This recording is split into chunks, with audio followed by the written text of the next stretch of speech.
Bonjour Père Amaury de la Motte Rouge.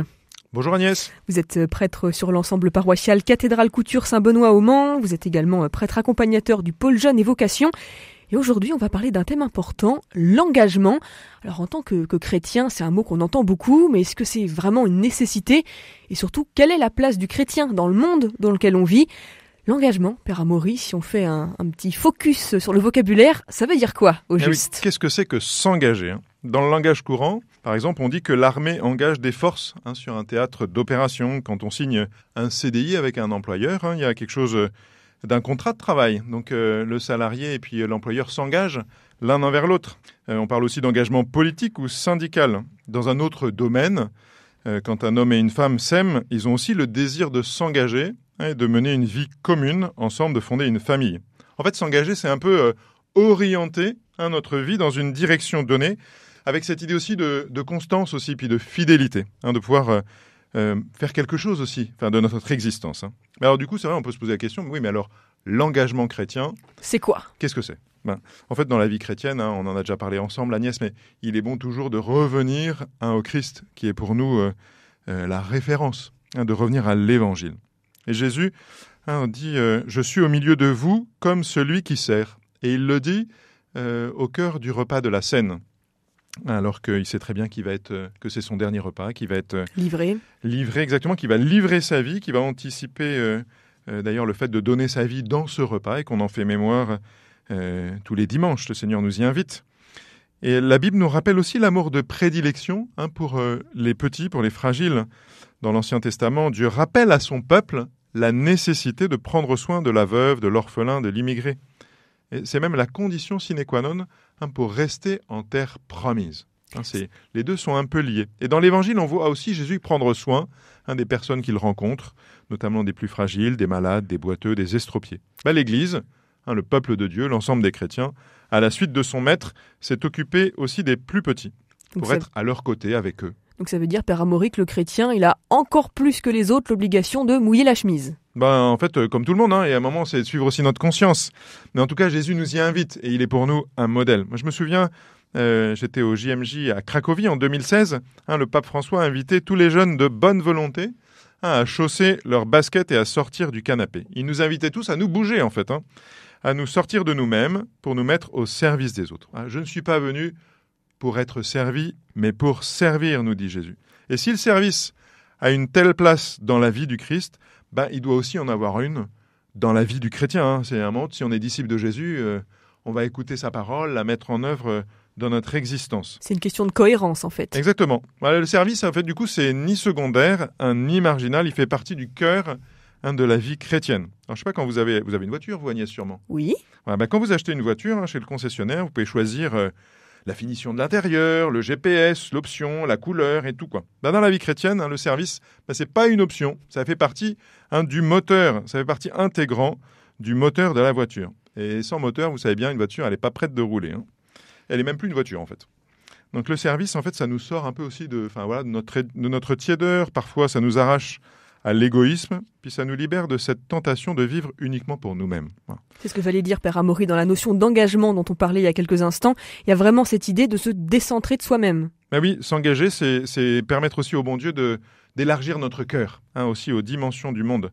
Puis du coup, on cesse un petit peu de vivoter, et avec le vent de l'Esprit Saint, là, on donne de nous-mêmes, quoi. Et un chrétien n'a pas le goût de la tranquillité, mais vraiment celui de l'engagement. Puis c'est aussi dans le service des autres que notre être se déploie. En fait, que toutes nos potentialités, tout ce que le bon Dieu a mis en nous, va se déployer. Il y a une joie profonde à donner et à se donner. Dans le service des autres, que nous trouvons le bonheur, disait Baden-Powell. Et l'engagement chrétien a vraiment sa racine dans la vie de Jésus, qui est venu pour servir, qui a pris la condition de serviteur. Une fois qu'on a dit ça, Père Amaury, ça paraît quand même très très vaste dans le monde dans lequel on vit. Quand on est chrétien, qu'on a le désir de s'engager, le désir de servir, c'est quoi les devoirs ? Alors qu'est-ce qu'il faut faire dans cette société ? Qu'est-ce qu'il faut changer ? Alors du coup, c'est vrai qu'on ne peut pas tout faire. Donc on s'est dit tout à l'heure, un peu s'engager, et à un moment, c'est aussi choisir une direction, puis essayer de s'y tenir. Vous savez, parfois, nos décisions, elles sont un peu volatiles. Désordonnées ? Oui, ou on ne tient pas très longtemps. Donc là, en fait, quand on parle d'un engagement, en fait, on va s'engager, on va tracer un sillon un petit peu dans la durée. Et puis un engagement, en fait, on le vit aussi en fonction de nos talents. On n'a pas tous les mêmes talents. Voilà. Et dans l'Évangile, Jésus, à travers différentes paraboles, invite ses disciples à porter du fruit, à veiller en attendant sa venue, à faire prospérer les dons que nous avons reçus. S'engager, c'est risquer notre vie dans une direction, en fonction des talents que Dieu nous a donnés. Vous vous souvenez, dans cet Évangile, les 3 serviteurs ont reçu un capital. Ils ont tous reçu quelque chose de leur maître. Ils ne partent pas de rien. Qu'est-ce qu'ils en ont fait ? Le premier, avec ses 5 talents, en a gagné 5 autres. Le second, avec ses 2 talents, en a gagné 2 autres. Et puis le dernier, vous le savez bien, a enterré son talent dans la terre par peur de son maître, peut-être aussi par paresse ou par médiocrité spirituelle. Ce passage de l'Écriture nous invite aussi à l'action, nous invite à nous bouger. Dieu nous a fait des dons, il nous a donné des talents, et il nous invite aussi à les faire fructifier pour faire advenir son royaume, pour faire grandir le royaume de Dieu. Même si la terre ne sera jamais le royaume de Dieu, pour autant le royaume de Dieu grandit en nous. Et comment on va participer à ça ? Père Amaury, vous avez prononcé un mot très important, vous avez dit il faut risquer d'une certaine manière, il faut oser franchir le pas. C'est quand même un peu impressionnant de se dire qu'il y a une responsabilité en fait pour chaque baptisé à s'engager. C'est vrai que, du coup, on est libre, mais on est aussi responsable. Mais on n'est pas tout seul. L'Esprit Saint vient nous éclairer. Et puis il y a quelque chose aussi de notre unité de vie qui est en jeu. C'est-à-dire, le chrétien n'est pas un chrétien que le dimanche quand il va à la messe. Il est aussi chrétien tous les jours de sa vie.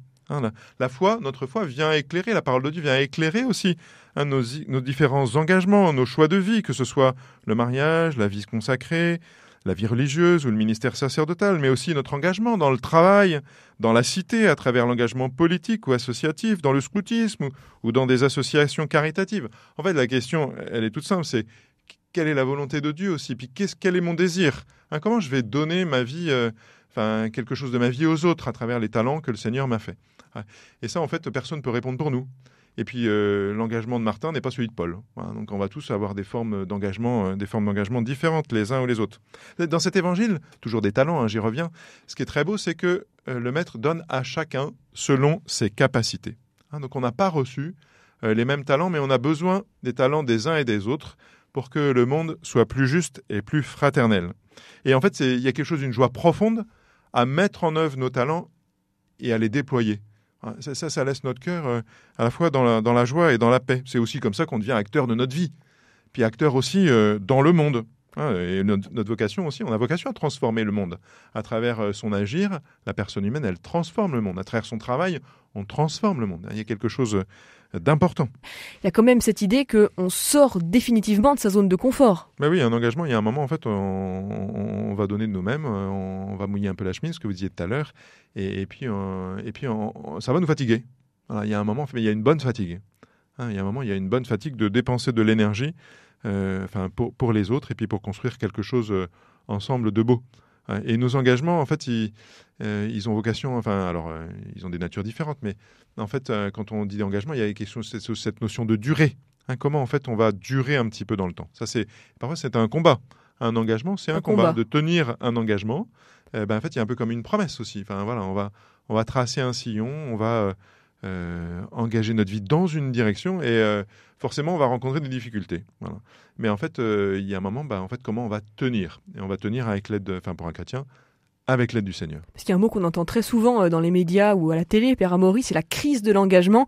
Ça tient à quoi ça ? C'est ce combat dont vous parlez à l'instant ? Oui, peut-être qu'on a aussi un petit peu peur. Par exemple, quand j'entends crise de l'engagement, j'entends aussi, par exemple, le fait de s'engager dans les liens du mariage, qui est en fait où il y a quelque chose aussi de définitif, d'indissoluble, et aujourd'hui on a cette peur un petit peu. Alors comment en fait il y a aussi des couples qui nous manifestent, et on est heureux de pouvoir célébrer des anniversaires de mariage aussi, et qui nous disent que c'est possible. Bien sûr, la vie n'est pas un long fleuve tranquille, il y a des périodes qui sont parfois plus dures, des épreuves, mais en fait que c'est beau, et qu'en fait c'est aussi dans cet engagement qu'on accomplit ce que l'on est. Et que le Seigneur jamais ne nous laisse tomber.